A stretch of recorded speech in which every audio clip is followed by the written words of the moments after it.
हिदायत बोजो किताब बोजो करीबन गुजारिश काउंटी के प्रेसिडेंट साबका ब्लॉक प्रेसिडेंट पीर यूसुफ साहब डॉक्टर मसूदी साहब हालिया सिर्फ वापस ज्वाइन कर वेलकम करा उमर समित तरफ बहुत बहुत मुबारक जनाब उमर साहब जोर तक जोर से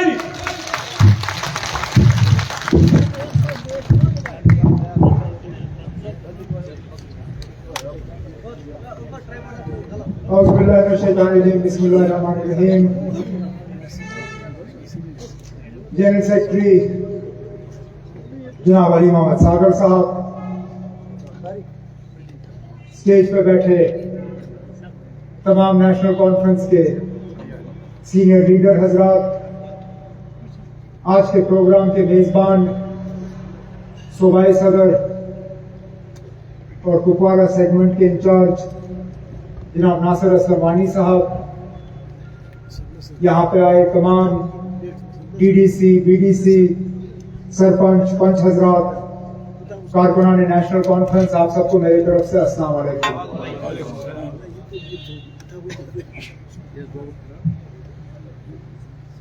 सबसे पहले तो मैं अपने साथी और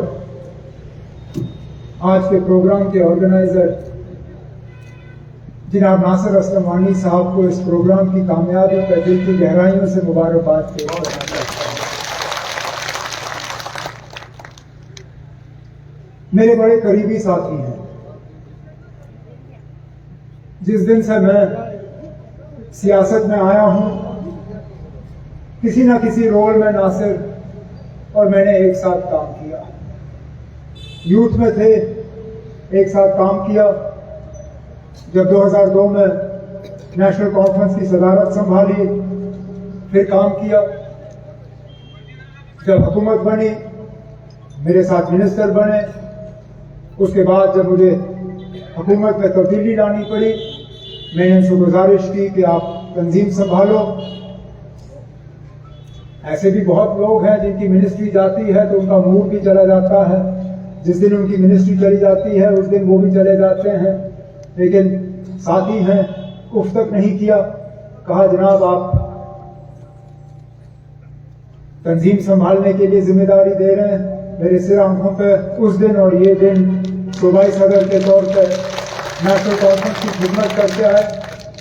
लेकिन अगर आप देखें, सबसे ज्यादा अगर मैंने किसी साथी को तंग और दरबदर किया है वो नासिर को किया है।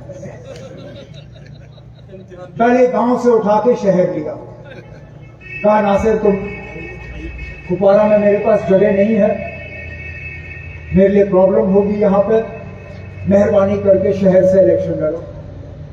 हालांकि इसके लिए शहर से इस वक्त इलेक्शन लड़ना आसान नहीं था। कहा कोई बात नहीं ना, अगर आप कहते हो शहर से, मैं शहर से लड़ूं। हालांकि वहां पे भी बहुत ताने मिले, कहा ये कहां से गांव के आदमी को लाया है शहर में इलेक्शन लड़ने के लिए। लेकिन मेहनत की, सीट जीता। उसके बाद मुकम्मल 6 साल वहां लोगों की खिदमत की। अगर सैलाब नहीं आया होता तो अच्छी मेजॉरिटी से दोबारा जीत जाते हैं। नहीं जीते, कोई बात नहीं, होता रहता है। डिलिमिटेशन हुई, कुपवारा के 6 सीट 7 में तब्दील हुए। 5 में से 5 के 6 बने। नया सीट बना जिसमें से नाम तो पुराना कुपवारा था, लेकिन असली नई सीट ये है। 3-3 कॉन्स्टिट्यूएंसी को काट के एक बनाया। कहीं लोलाब से कटा, कहीं कुपवारा से कटा, कहीं हंदवारा से कटा। यहां तक कि 5 ब्लॉक प्रेसिडेंट हैं जिनकी जिम्मेदारी कुपवारा असेंबली हल्के पे पड़ती है। उस वक्त मैंने फिर नासिर को तंग किया। मैंने कहा नासिर, तुम बुनियादी कुपवारा जिला के हो, अब शहर छोड़ो, वापस गांव की तरफ चलो और कुपवारा में इलेक्शन लड़ो। इस बात के बावजूद कि लगातार पिछले 10 साल से शहर में काम करते आए, कहा कोई बात नहीं जनाब, अगर तंजीम का ये हुक्म है कि मैं शहर अब छोड़ के कुपवारा ये नया जो सेगमेंट है इसको तैयार करूं, मैं काम करना शुरू करूंगा। वो दिन और ये दिन दिन रात एक करते। जब भी मैं कभी श्रीनगर में कोई मीटिंग बुलाता हूँ, प्रोग्राम करता हूँ, तो नासिर मुझे कहता है ना जुमा और एतवार के दरमियान कोई प्रोग्राम नहीं रखना। मैं कहता हूँ क्यों, आप छुट्टी कर रहे हो? कहाँ जनाब, मैं जुमा को निकलता हूँ, जुमा कुपवारा पहुंचता हूँ, 3 दिन रह के मैं मंडे को वापस श्रीनगर चला जाता हूँ। 4 दिन लगातार मेरी कॉन्स्टिट्यूएंसी में लग जाते हैं और उस मेहनत का नतीजा आज यहाँ पर मुझे दिख रहा है, जो वर्कर इसके साथ जुड़े हुए हैं। आगे भी इसी तरह मेहनत करनी होगी, क्योंकि रास्ता आसान नहीं है। वो कहने के लिए है कि वेव है, नहीं है, लोग नेशनल कॉन्फ्रेंस को चाहते हैं, नहीं चाहते हैं, तो दूसरी बात है। लेकिन इलेक्शन लड़ना, वो भी कॉन्स्टिट्यूंसी में पहली बार, आसान काम नहीं है। अब इनको फायदा ये है कि आसपास सीनियर साथी हैं, चाहे चौधरी रमजान साहब हैं, सैफुल अमीर साहब हैं, मेरे भाई कैसे जमशेद लोन साहब हैं, मिलके दोबारा नेशनल कॉन्फ्रेंस का किला जो है वो कुपवारा जिला में कायम करके ही मुझे लगता है वो रहेंगे।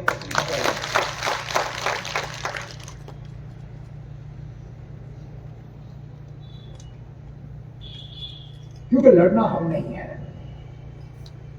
आप देखें, कभी कभी अजीब लगता है और इंसान सोचने पर मजबूर हो जाता है कि आखिरकार सारे हमने नेशनल कॉन्फ्रेंस के खिलाफ क्यों? कुछ तो हम अब आदी हो गए हैं पिछले 2-3 सालों से, चाहे वो बीजेपी हो, चाहे बीजेपी की ए टीम हो, बी टीम हो, सी टीम हो, कभी कभार वो डी टीम बन जाती है, तो उनके तरफ से कोई दिन ऐसा नहीं होता जहां वो नेशनल कॉन्फ्रेंस के खिलाफ जो है ताबड़तोड़ हमले नहीं करते। लेकिन पिछले कुछ महीनों से, पता नहीं आपने आजमाया या नहीं, मैंने तो जरूर देखा कि जिन लोगों के साथ हमने 2019 के बाद दोस्ती बनाने की कोशिश की, उन लोगों ने भी हमें नहीं बख्शा। इस बात के बावजूद कि रिकॉर्ड गवाह है, अगर कहीं नेशनल कॉन्फ्रेंस के सदर या मेरे तरफ से उनकी तंजीम के खिलाफ कोई आवाज उठी हुई होगी, कहने के लिए कम नहीं है। और उसका छोटा सा मिसाल मेरे साथी नजीर गुरेजी साहब ने दी।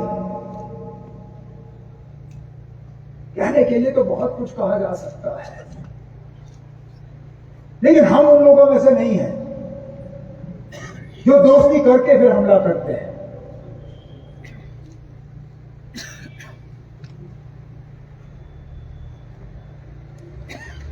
क्या मजबूरी है, क्या सोच के होता है, समझ में नहीं आता।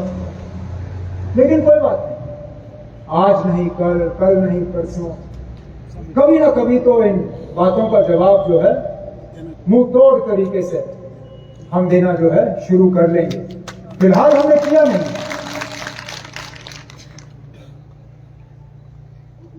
लेकिन ये बात देखने लायक है कि हमला हमारे ऊपर होता है पिछले दिनों, और तकरीर की तारीफ कहां से होती है?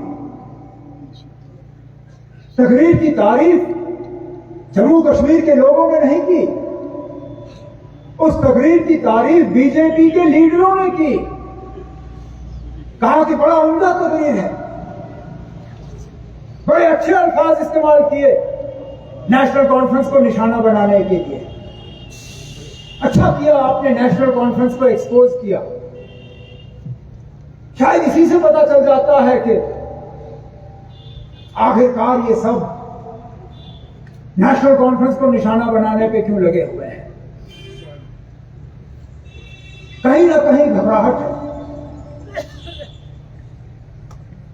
लेकिन हम डरने वाले लोग नहीं हैं। वो कहा ना अल्लामा इकबाल ने, कुछ बात है कि हस्ती मिटती नहीं हमारी, सदियों रहा है दुश्मन दौरे ज़मां हमारा।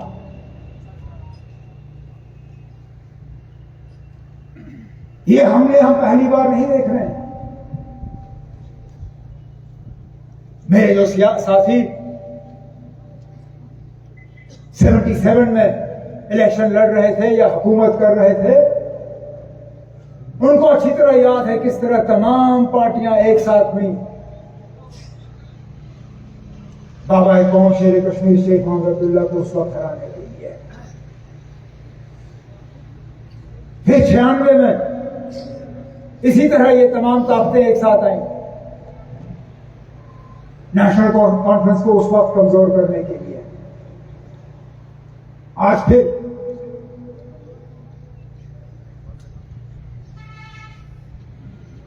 लेकिन हमारी नीयत साफ है, हमारे इरादे पुख्ता हैं। हम धोखा देके लोगों के सामने अपने आप को पेश नहीं करते, हम झूठे वादे नहीं करते, हम मैदान छोड़ के भागते नहीं हैं, हम लोगों को गुमराह भी नहीं करते। 370 की लड़ाई पे कई बार लोगों को गुमराह करने की कोशिश की गई, हमें भी उकसाने की कोशिश की गई। हमें उस वक्त कहा जाता था आप सड़कों पे क्यों नहीं उतरते हो? हमने कहा सड़कों पे उतरने से कुछ हासिल नहीं होगा, उल्टा यहां की नौजवान नस्ल और तबाह होगी। इनको बंदूक चलाने का बहाना चाहिए, नौजवान पुराने तरीके से बाहर आएंगे और वहां से ताकत का इस्तेमाल होगा। हम अपनी लड़ाई लड़ेंगे तो पुराने तरीके से लड़ेंगे, जमहूरी तरीके से लड़ेंगे, आईन का इस्तेमाल करेंगे। हमने अदालत के दरवाजे खटखटाए। आज कई सारे ऐसे लीडर हैं जो हमें निशाना बनाते हैं, जिन्होंने सुप्रीम कोर्ट में केस दाखिल करने से भी इनकार किया। आज वो किस मुंह से बात करते हैं? बहाना बनाते हैं कि उस वक्त वो बंद थे। अरे बंद तो हम सब भी थे। स्टेज पे कौन है यहां बैठा हुआ जो उस वक्त या तो जेल में नहीं था, या कहीं गेस्ट हाउस में नहीं था, या एमएलए हॉस्टल में नहीं था, या घर में बंद नहीं था? लेकिन उसके बावजूद हम सुप्रीम कोर्ट गए, हमने केस वहां डाला और अल्लाह के फजल से बेशक हमें 4.5 साल लगे, लेकिन सुनवाई हुई। और मुझे तसल्ली इस बात की है कि मुल्क के सबसे बेहतरीन वकीलों में अगर आप देखें तो जो 2 वकील वहां नेशनल कॉन्फ्रेंस के तरफ से लड़ रहे थे, उन वकीलों में वो 2 शामिल होंगे। पूरी हिस्ट्री हमने अदालत के सामने रखी। और जैसे चौधरी मोहम्मद रमजान साहब ने कहा, हमने अपनी तरफ से कोई कसर बाकी नहीं रखी, बाकी अल्लाह ताला के हाथ में है। लेकिन हम पूरी उम्मीद हैं कि हमें सुप्रीम कोर्ट से इस मामले में इंसाफ मिलेगा ही मिलेगा, और हम अब उस फैसले का इंतजार कर रहे हैं।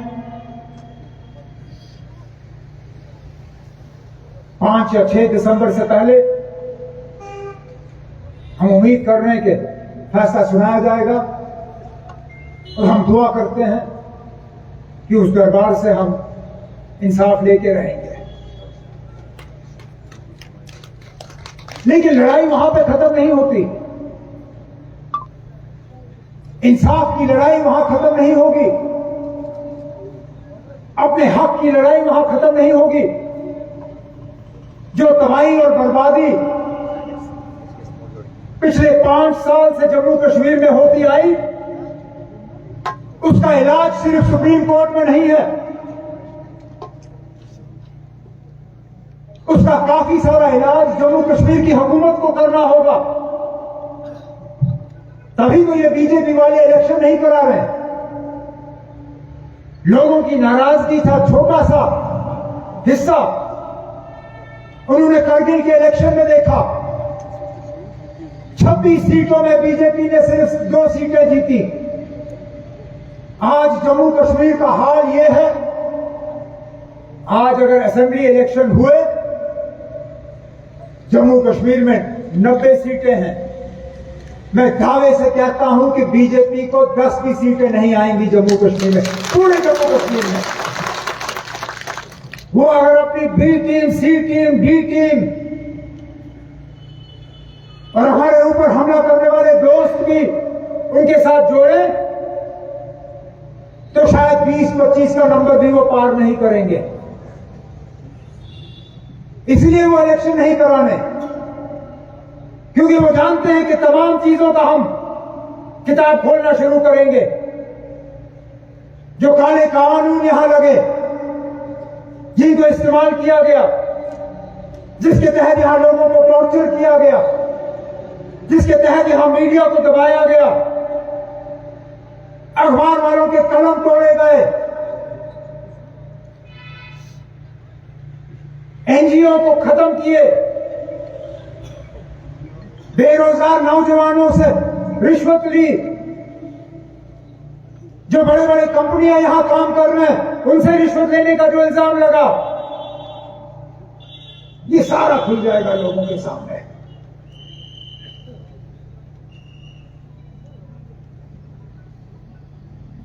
इसलिए वो चाहते नहीं है कि इख्तियार दोबारा लोगों के हाथ में ट्रांसफर हो, लेकिन कब तक भागेंगे? आज नहीं तो कल, कल नहीं तो परसों, परसों नहीं तो तरसों, एक ना एक दिन उनको यहां पे इलेक्शन कराने ही कराने होंगे। और मैं आप एक एक फर्द नेशनल कॉन्फ्रेंस के वर्कर को ये यकीन दिलाना चाहता हूं कि आपके दिलों की उम्मीदों के बराबर जो है यहां पे हुकूमत बनेगी और वो हुकूमत आपके लिए काम करेगी। काम करने में हमने कोई कसर बाकी नहीं रखी। वो हालात ऐसे बने कि लोग हमसे नाराज हुए, नहीं तो काम हमने बेशुमार किए। वक्त कम था, नहीं तो अगर मैं चौधरी रमजान साहब, सैफुल्लाह मीर साहब और कैसर जमशेद लोन साहब से यहां उनसे कहता जरा गिनो 2014 और 2009 और 2014 के दरमियान कितने काम हुए, आप लोग थक जाते सुन सुन के। चाहे वो नए एडमिनिस्ट्रेटिव यूनिट थे, चाहे वो तरक्याती काम थे, जहां जहां रोजगार दे सके रोजगार दिया। दूर दराज इलाकों में हम डीजी को भेजते थे डायरेक्ट भर्ती कराने के लिए, खासकर बॉर्डर एरियाज पे, पहाड़ी एरियाज पे। पहाड़ियों को हमने रिजर्वेशन देने का काम किया। कुपवाड़ा में एक नहीं 2 कैबिनेट के मिनिस्टर थे। आज ये लोलाब और बंगस के टूरिज्म की बात करते हैं। संग बुनियाद तो नासिर साहब ने उस वक्त रखा जब हमने यहां टूरिज्म डेवलपमेंट अथॉरिटी दी, लोलाब बंगस बंगियारी का। ये टीआरसी जो बना, यूनिवर्सिटी, कॉलेजेस, यहां रेल लाने का प्रोजेक्ट। अब ये भी हमारे हुक्मरान आते हैं यहां, रोज रेलवे की बात करते हैं। पहुंचते तमदार कहते हैं हम रेलवे लाएंगे। यहां हमें तो 9 साल हो गए रेलवे मिनिस्ट्री में प्रोजेक्ट बनाए हुए। आज आपके पास बहाना क्या है कि बारामूला से आप यहां तक रेल क्यों नहीं लाए?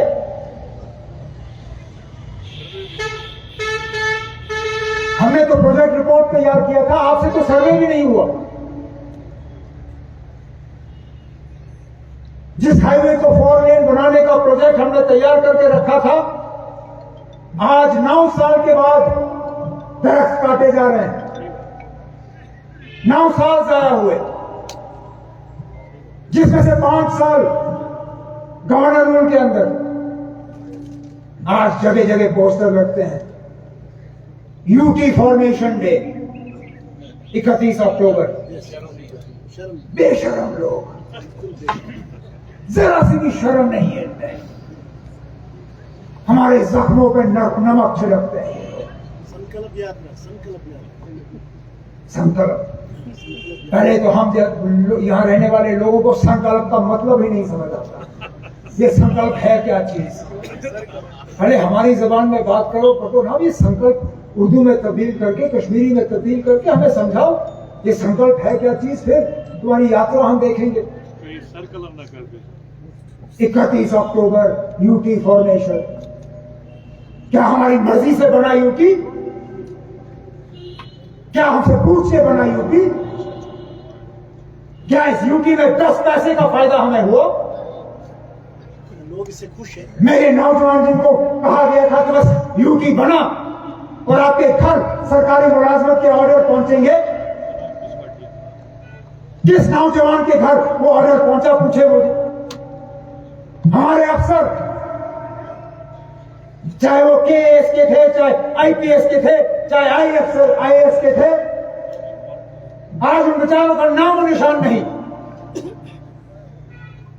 ढूंढ ढूंढ के भी आपको हमारी जबान में बोलने वाला कोई अफसर नहीं मिलेगा। मजहब तो दूर की बात, आगे का क्या कसूर हमारा? जरा यूपी में ये करके दिखाओ, मैं भी मानूं। एक भी मुसलमान सीनियर अफसर नहीं। आपने सेक्रेटरी भी खाली कर दिए, पुलिस को भी लगभग खाली किया, जिलों को खाली किया।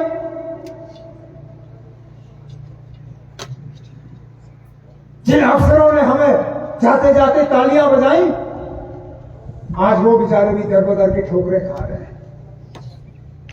तभी अल्फाजों में चुपचाप हमें कहीं मिलके कहते हैं आप लोग वापस आए तो कोई हमें पूछने वाला मिलेगा। खुलेआम कह नहीं सकते क्योंकि वैसे भी बिसे हुए हैं, पता नहीं कहां मिजोरम, मणिपुर इनका ट्रांसफर करके इन बेचारों का एड्रेस भी नहीं मिलेगा।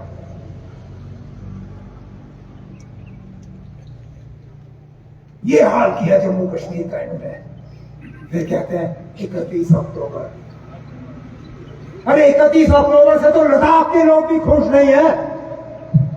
यहां के लोग तो दूर की बात, हमसे ज्यादा तो जम्मू के लोग एहतजाज कर रहे हैं यूटी को लेके। कहीं टोल टैक्स, कहीं स्मार्ट मीटर। अरे समझ में नहीं आता ना ये मीटर। पहले तो कहा मीटर लगाओ, मीटर सबसे अच्छा है, लोगों ने मीटर लगाए। फिर कहा नहीं अब हम डिजिटल मीटर लगाएंगे, ये नई टेक्नोलॉजी है, इससे लोगों को राहत मिलेगी। लोगों ने कहा ठीक है ना, निकालो पुराना मीटर, लगाओ डिजिटल मीटर। लगे डिजिटल मीटर, डिजिटल मीटर को लगे हफ्ता नहीं हुआ, फिर आए अफसर, कहा नहीं जनाब अब ये डिजिटल मीटर हटाओ, अब हम स्मार्ट मीटर लगाएंगे।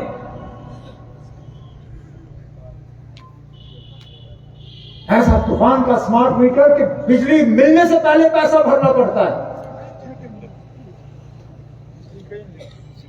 बिजली है नहीं, ट्रांसफॉर्मर जला हुआ, स्मार्ट मीटर है, लाइन गिरी हुई।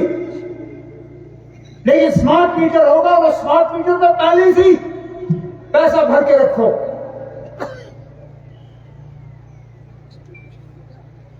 कहते हैं हमने टैक्स की कमाई बढ़ाई, ये नहीं कहते हैं कि हमने गली गली शराब की दुकान खोली।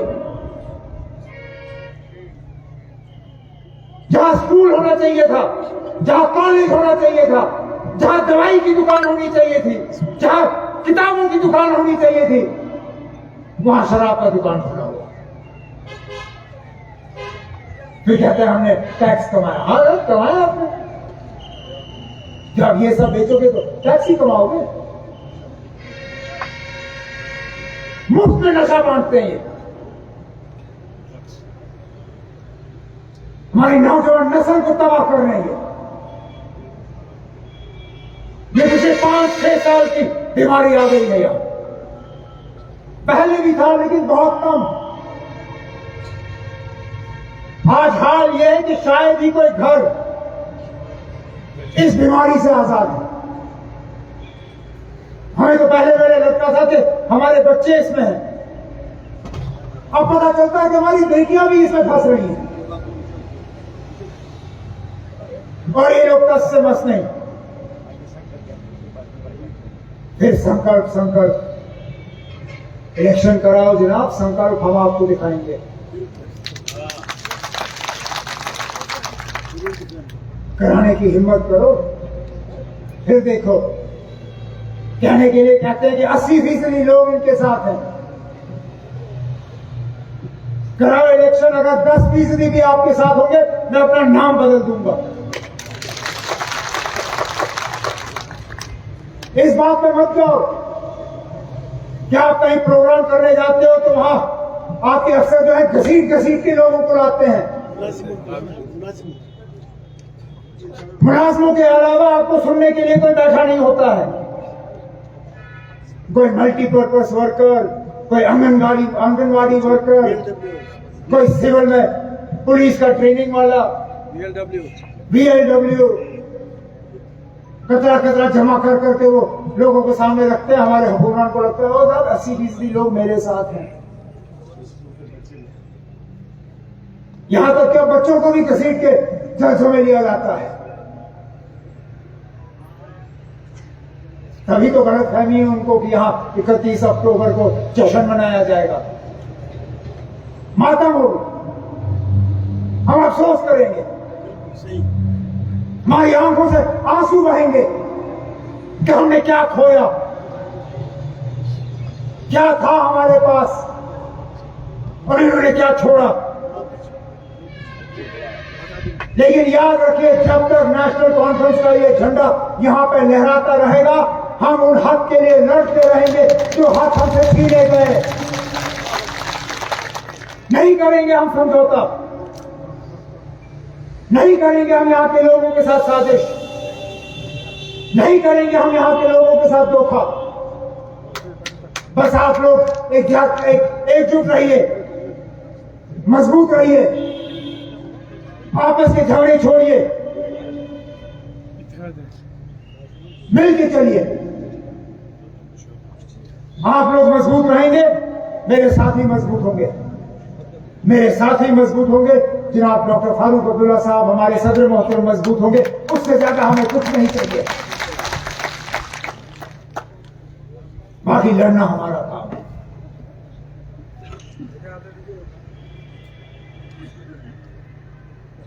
आपने बड़े सब्र से हम सबकी तकरीरें सुनी, इस प्रोग्राम में हिस्सा लिया, इसको कामयाब बनाया।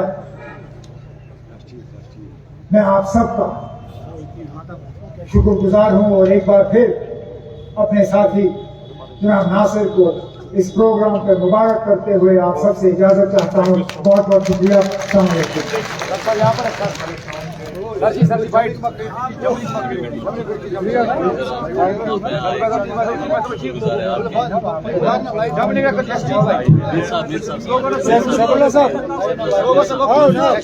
आपका पुराना टाउन है ना।